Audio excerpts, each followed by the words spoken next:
ಮೊದಲನೇದಾಗಿ ಮನೆ ಮನೆ ಭೇಟಿ ಸಮೀಕ್ಷೆಗೆ ಇವತ್ತೇ ಕೊನೆಯ ದಿನವಾಗಿದೆ. ಜಿಬಿಎ ವ್ಯಾಪ್ತಿಯಲ್ಲಿ 48.32% ಅಷ್ಟು ಸಮೀಕ್ಷೆ ಪೂರ್ಣಗೊಂಡಿದೆ ಅನ್ನೋದಾಗಿ ಸದ್ಯ ಮಾಹಿತಿ ಇರುವಂತದ್ದು. ಇನ್ನು ಆನ್ಲೈನ್ ಸಮೀಕ್ಷೆಗೆ ನವೆಂಬರ್ 10ರವರೆಗೆ ಅವಕಾಶವನ್ನ ನೀಡಲಾಗಿದೆ. UHID ಮತ್ತು RR ಸಂಖ್ಯೆಯನ್ನ ಬಳಸಿ ಮಾಹಿತಿಗೆ ಚಾನ್ಸ್ ಅನ್ನ ನೀಡಲಾಗಿದೆ. ಅಂದ್ರೆ ವಿವಿಧ ಕಾರಣಗಳಿಂದ ಸಮೀಕ್ಷೆದಾರರು ಮನೆಗೆ ಬಂದಂತ ಸಂದರ್ಭದಲ್ಲಿ ಮನೆಯ ಮಾಲೀಕರು ಇಲ್ಲದೇ ಇರುವಂತ ನಿಟ್ಟಿನಲ್ಲಿ ಅವರಿಗೆ ಅವಕಾಶವನ್ನ ನೀಡೋದಕ್ಕೆ ಅಂದ್ರೆ ನವೆಂಬರ್ 10ರವರೆಗೂ ಕೂಡ ಅವಕಾಶ ನೀಡಲಾಗಿದೆ. ಆನ್ಲೈನ್ ನಲ್ಲಿ ಅವರು ಮಾಹಿತಿಯನ್ನ ಹಂಚಿಕೊಳ್ಳಬಹುದು. ಆನ್ಲೈನ್ ಮೂಲಕ ಮಾಹಿತಿಯನ್ನ ದಾಖಲಿಸಿಕೊಳ್ಳುವುದಕ್ಕೆ ಇದು ಅವಕಾಶ. ಮುಂದಿನ ನವೆಂಬರ್ 10ರವರೆಗೆ ಆನ್ಲೈನ್ ನೋಂದಣಿಗೆ ಅವಕಾಶವನ್ನ ಸರ್ಕಾರ ನೀಡಿದೆ. ಸೆಪ್ಟೆಂಬರ್ 22ರಿಂದ ರಾಜ್ಯದಲ್ಲಿ ಆರಂಭ ಆಗಿತ್ತು ಸಾಮಾಜಿಕ, ಶೈಕ್ಷಣಿಕ ಮತ್ತು ಆರ್ಥಿಕ ಸಮೀಕ್ಷೆ. ಮನೆ ಮನೆಗೆ ಗಣತಿ ಕಾರ್ಯಕ್ಕೆ ಇವತ್ತು ತೆರೆ ಬೀಳಲಿದೆ. ಇನ್ನು ಈ ಬಗ್ಗೆ ಪ್ರಕಟಣೆಯನ್ನ ಹೊರಡಿಸಿದ್ದಾರೆ. ಹಾಗಾಗಿ ಈ ಒಂದು ಸಮೀಕ್ಷೆಯಲ್ಲಿ ಆಗದೇ ಇರುವವರಿಗೆ ನವೆಂಬರ್ 10ರವರೆಗೆ ಆನ್ಲೈನ್ ಮೂಲಕವೂ ಕೂಡ ಅವಕಾಶವನ್ನ ನೀಡಲಾಗುತ್ತೆ. ಲಿಂಕ್ ಬಳಸಿಕೊಂಡು ಮಾಹಿತಿಯನ್ನ ತಿಳಿಸಬಹುದು. ಇನ್ನು ಸಾಮಾಜಿಕ ಮತ್ತು ಶೈಕ್ಷಣಿಕ ಗಣತಿ ಇವತ್ತು ಸಂಜೆಗೆ ಮುಕ್ತಾಯವಾಗುತ್ತೆ. ಸೆಪ್ಟೆಂಬರ್ 22ರಂದು ಆರಂಭವಾಗಿದ್ದಂತಹ ಸಮೀಕ್ಷೆ ಇದು ಅಕ್ಟೋಬರ್ 7ರ ಬಳಿಕ ಎರಡನೆಯ ಬಾರಿ ವಿಸ್ತರಣೆಯಾಗಿತ್ತು. ಅಕ್ಟೋಬರ್ 8ರಿಂದ 19ರವರೆಗೆ ಮತ್ತೆ ವಿಸ್ತರಣೆಯನ್ನ ಮಾಡಲಾಗಿತ್ತು. ಹಾಗೆ ದೀಪಾವಳಿಯ ರಜೆ ಬಳಿಕ ಅಕ್ಟೋಬರ್ 31ರವರೆಗೂ ಕೂಡ ವಿಸ್ತರಣೆಯನ್ನ ಮಾಡಲಾಗಿತ್ತು. ದೀಪಾವಳಿ ಹಬ್ಬ ಇದ್ದಂತ ಕಾರಣದಿಂದ ಸಮೀಕ್ಷೆಯನ್ನ ಮಾಡೋದಕ್ಕೆ ಆಗೋದಿಲ್ಲ. ಕೆಲವು ದಿನಗಳ ಕಾಲ ಸಮಯಾವಕಾಶವನ್ನ ನೀಡಿ ಅಂತ ಹೇಳಿ ಕೇಳ್ಕೊಂಡಿದ್ರು. ಆ ಒಂದು ಮನವಿಯ ಮೇರೆಗೆ ವಿಸ್ತರಣೆಯನ್ನ ಕೂಡ ಮಾಡಲಾಗಿತ್ತು. ಈ ಕುರಿತಂತೆ ಮತ್ತಷ್ಟು ಮಾಹಿತಿಯನ್ನ ನೀಡಲಿದ್ದಾರೆ ನಮ್ಮ ಪ್ರತಿನಿಧಿ ರಾಚಪ್ಪ ಸುತ್ತೂರು ದೂರವಾಣಿ ಸಂಪರ್ಕದಲ್ಲಿ. ರಾಚಪ್ಪ, ಇನ್ನು ಜಾತಿ ಜನಗಣತಿ ಮನೆ ಮನೆ ಭೇಟಿ ಸಮೀಕ್ಷೆಗೆ ಇವತ್ತು ಕೊನೆಯ ದಿನವಾಗಿದೆ. ಹಾಗಾಗಿ ಸಾಕಷ್ಟು ಗಡುವು ನೀಡಿದ್ರೂ ಕೂಡ ವಿಸ್ತರಣೆ ಆಗ್ತಾ ಬಂದಿತ್ತು. ಇವತ್ತು ಸಂಜೆಯ ಒಳಗೆ ಸಂಪೂರ್ಣವಾಗಿ ಆಗತ್ತಾ ಮಾಡೋದಕ್ಕೆ ಅಂತ ಹೇಳಿ, ಇಲ್ಲ ಅಂತ ಹೇಳಿದ್ರೆ ಪರ್ಯಾಯ ಮಾರ್ಗ ಏನು? ಈ ಕುರಿತಂತೆ ಹೆಚ್ಚಿನ ಮಾಹಿತಿ ಏನಿದೆ? ದಿವ್ಯದಾಸ್, ಈಗಾಗಲೇ ರಾಜ್ಯ ಸರ್ಕಾರ 2 ಬಾರಿ ಈ ಒಂದು ವಿಸ್ತರಣೆಯನ್ನ ಮಾಡಲಾಗಿದೆ ಸಮೀಕ್ಷೆಯನ್ನ ಮಾಡ್ಲಿಕ್ಕೆ. ಈಗ ಅಂತಿಮವಾಗಿ ಅನಿವಾರ್ಯವಾಗಿ ಈ ಒಂದು ಅವಧಿಯನ್ನ ಅವರು ವಿಸ್ತರಣೆ ಮಾಡಿದ್ರೆ ಆನ್ಲೈನ್ ನಲ್ಲಿ ನೀವು ಸಮೀಕ್ಷೆಗೆ ಮಾಡಿ ಅಂತ ಒಂದು ಸೂಚನೆಯನ್ನ ಕೊಟ್ಟಿದ್ದಾರೆ.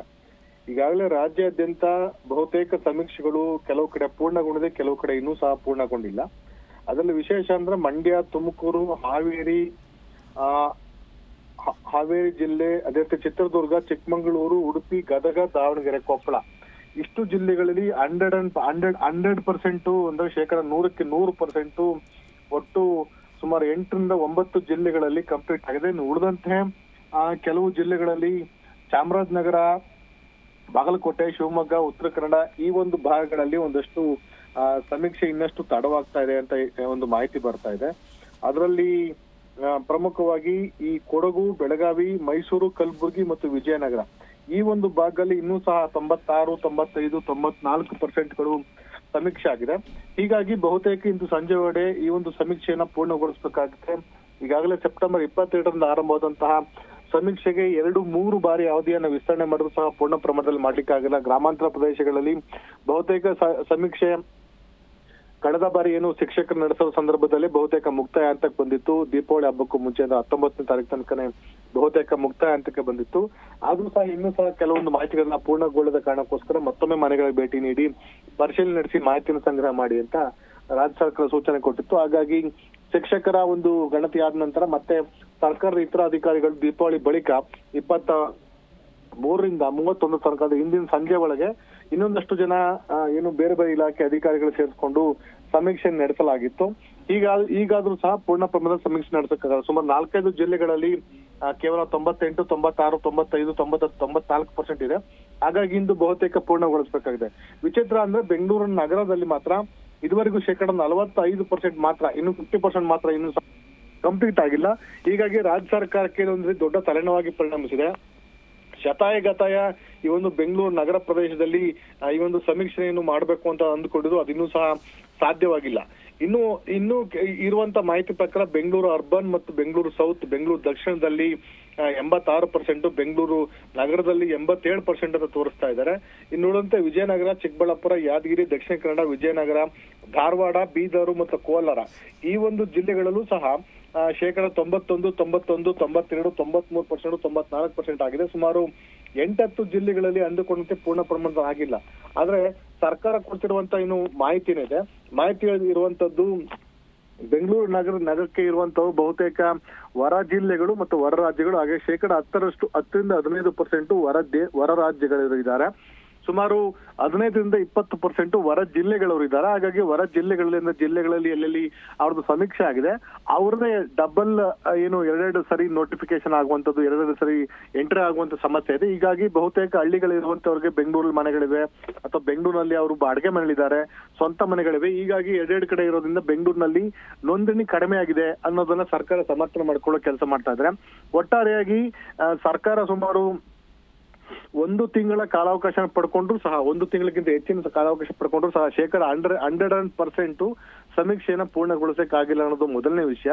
ಎರಡನೇದಾಗಿ ಆರಂಭದಲ್ಲಿ ಸುಮಾರು 420 ಕೋಟಿ ರೂಪಾಯಿನ ಖರ್ಚನ್ನ ಇಟ್ಕೊಂಡಿದ್ದು ರಾಜ್ಯ ಸರ್ಕಾರ.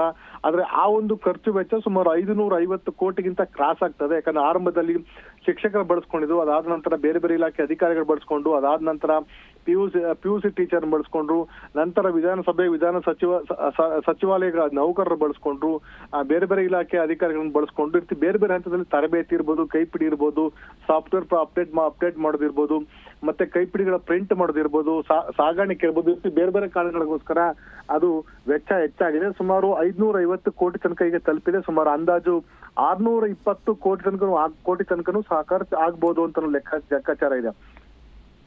ಸರ್ಕಾರದ ಮಹತ್ವಾಕಾಂಕ್ಷೆ, ಸಿದ್ದರಾಮಯ್ಯ ಸರ್ಕಾರದ ಮಹತ್ವಾಕಾಂಕ್ಷೆ ಜಾತಿ ಜನಗಣತಿ, ಏನು ಸಾಮಾಜಿಕ, ಶೈಕ್ಷಣಿಕ, ಆರ್ಥಿಕ ಜನಗಣತಿ ಅಂತ ಹೇಳ್ತಾರೆ, ಅದು ಜಾತಿ ಜನಗಣತಿ.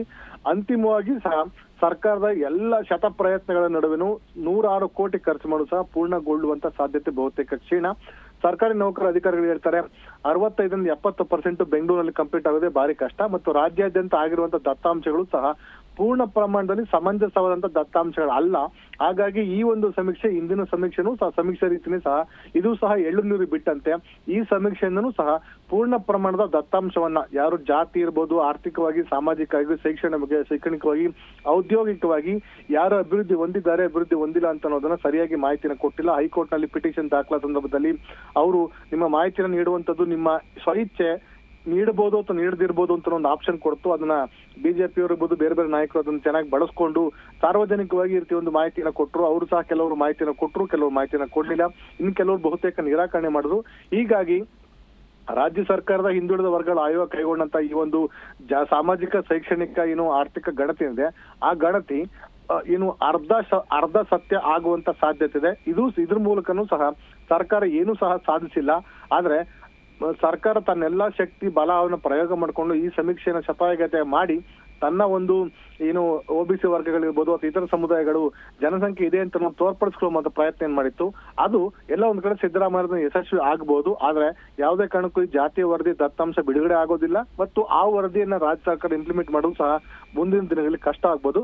ಒಟ್ಟಾರೆಯಾಗಿ ಗಾದೆ ಹೇಳ್ದಂಗೆ ಸರ್ಕಾರ ಏನೇನೋ ಮಾಡಿ ಏನೇನೋ ಸಾಧಿಸಬೇಕು ಅನ್ನೋ ರೀತಿ ಮಾಡಿಕೊಂಡು ಸರ್ಕಾರಿ ಅಧಿಕಾರಿಗಳನ್ನ ಬಳಸ್ಕೊಂಡು ಇಂಥ ಒಂದು ಜಾತಿ ಜನಗಣತಿಯನ್ನ ಮಾಡುವ ಮೂಲಕ ಸರ್ಕಾರ ತನ್ನ ರಾಜಕೀಯ ಲಾಭಕ್ಕೋಸ್ಕರ, ಸಿದ್ದರಾಮಯ್ಯನವರ ರಾಜಕೀಯ ಲಾಭಕ್ಕೋಸ್ಕರ ತಮ್ಮ ಸಚಿವ ಸಂಪುಟದವರ ವಿರೋಧದ ನಡುವೆನೂ ಸಹ ಜಾತಿ ಜನಗಣತಿ ಮಾಡಿ ಸರ್ಕಾರದ 106 ಕೋಟಿ ರೂಗಳನ್ನ ವ್ಯರ್ಥ ಮಾಡಿದ ಹೊರತು ಇದರಿಂದ ಯಾರಿಗೂ ಸಹ ಉಪಯೋಗ ಆಗಲಿಲ್ಲ. ಹೀಗಾಗಿ ಈ ಒಂದು ಸರ್ಕಾರದ ಪ್ರಯತ್ನ ಒಳೆಯಲ್ಲಿ ಹುಣಸೆಹಣ್ಣು ತೊಳೆದಂತಾಗಿದೆ ಪರಿಸ್ಥಿತಿ. ಆದ್ರೂ ಸಹ ತಾವು ಮಾಡಿದ್ದೇ ಸರಿ, ತಮ್ಮ ಸಮೀಕ್ಷೆನೇ ಸರಿ, ತಮ್ಮ ಕೊಡುವಂತ ದತ್ತಾಂಶಗಳು ಮಾಹಿತಿ ಪೂರ್ಣವಾಗಿರ್ತವೆ, ಸತ್ತಾಂಶ ಪೂರ್ಣವಾಗಿದೆ ಅಂತ ಅನ್ನೋದನ್ನ ಸರ್ಕಾರ ಬೆನ್ನು ತಟ್ಕೊಳ್ಳೋ ಪ್ರಯತ್ನ ಮಾಡ್ತಿದೆ. ಒಟ್ಟಾರೆಯಾಗಿ ಇದರ ಪರಿಣಾಮ ಮುಂದಿನ ದಿನಗಳಲ್ಲಿ ಸರ್ಕಾರದ ದತ್ತಾಂಶವನ್ನ ಏನ್ ಬಿಡುಗಡೆ ಮಾಡುತ್ತೆ ಮತ್ತು ಅದ್ರಲ್ಲಿ ಎಷ್ಟು ಸತ್ಯಾಂಶ ಇದೆ, ಎಷ್ಟು ಇಲ್ಲ ಅಂತ ಅನ್ನೋದು ಗೊತ್ತಾಗುತ್ತೆ. ಮತ್ತೊಂದು ವಿಷಯ ದಿವ್ಯಾ, ಇದಾದ ನಂತರ 31 ನಂತರ 10 ದಿನಗಳ ಕಾಲ ಆನ್ಲೈನ್ ಸಮೀಕ್ಷೆ ಮಾಡ್ಲಿಕ್ಕೆ ರಾಜ್ಯ ಸರ್ಕಾರ ಪರ್ಮಿಷನ್ ಕೊಟ್ಟಿದೆ. ಹೀಗಾಗಿ ಯಾರೆಲ್ಲ ತನಗೆ ಇದುವರೆಗೆ ಮನೆಗೆ ಭೇಟಿ ನೀಡಿದ ಸಂದರ್ಭದಲ್ಲಿ ಮಾಹಿತಿಯನ್ನು ಕೊಡ್ಲಿಕ್ಕೆ ಆಗಿಲ್ಲ, ಅವರು ಆನ್ಲೈನ್ ನಲ್ಲಿ ದಾಖಲಾಗಿ ಅವರು ಕರ್ನಾಟಕ ಹಿಂದುಳಿದ ವರ್ಗಗಳ ಆಯೋಗದ ವೆಬ್ಸೈಟ್ ನಲ್ಲಿ ಸ್ವಯಂಕೃತವಾಗಿ ಅವರೇ ಆನ್ಲೈನ್ ನಲ್ಲಿ ದಾಖಲಾಗಿ ಮಾಹಿತಿಗಳನ್ನ ಎಂಟ್ರಿ ಮಾಡ್ಲಿಕ್ಕೆ ಅವಕಾಶ ಕೊಡಲಾಗಿದೆ. ಆ ಮೂಲಕನೂ ಸಹ ಒಂದಷ್ಟು ಮಾಹಿತಿಯನ್ನು ಸಂಗ್ರಹ ಮಾಡಿಕೊಂಡು ಒಟ್ಟಾರೆಯಾಗಿ 100% ಆಗಿದೆ ಅಂತ ಅನ್ನೋದನ್ನ ತೋರ್ಪಡಿಸುವ ಪ್ರಯತ್ನವನ್ನ ರಾಜ್ಯ ಸರ್ಕಾರ ಮಾಡ್ತಿದೆ. ಹೀಗಾಗಿ ಜಾತಿ ಜನಗಣತಿ, ಸರ್ಕಾರದ ಮಹತ್ವಾಕಾಂಕ್ಷಿ ಜಾತಿ ಜನಗಣತಿಗೆ ಒಂದು ಅಂತ್ಯ, ಒಂದು ಎಂಡಿಂಗ್ ಬಂದಿದೆ. ಅದರ ಮುಂದಿನ ದಿನಗಳಲ್ಲಿ ದತ್ತಾಂಶ ಬಿಡುಗಡೆ ಆಗ್ಬೇಕು, ಏನಾಗುತ್ತೆ, ಟ್ಯಾಬ್ಯುಲೇಷನ್ ಮಾಡ್ಬೇಕಾಗತ್ತೆ, ಅನಾಲಿಟಿಕಲ್ ಮಾಡ್ಬೇಕಾಗತ್ತೆ. ಇದೆಲ್ಲ ಆದ ನಂತರ ಸರ್ಕಾರ ವರದಿಯನ್ನು ಬಿಡುಗಡೆ ಮಾಡುತ್ತಾ ಅಥವಾ ಇಲ್ವಾ, ಸಿದ್ದರಾಮಯ್ಯನ ರಾಜಕೀಯಕ್ಕೆ ಇದು ಬೂಸ್ಟ್ ಕೊಡುತ್ತಾ ಅಥವಾ ಸಿದ್ದರಾಮಯ್ಯ ರಾಜಕೀಯ ಪತನಕ್ಕೆ ಇದು ಕಾರಣ ಆಗತ್ತಾ ಅಂತ ಅನ್ನೋದನ್ನ ಕಾದ್ ನೋಡ್ಬೇಕಾಗಿದೆ ಜೀವದಾಸ್. ಓಕೆ, ಥ್ಯಾಂಕ್ ಯು ರಾಜಪ್ಪ ನಿಮ್ಮೆಲ್ಲ ಮಾಹಿತಿಗಾಗಿ.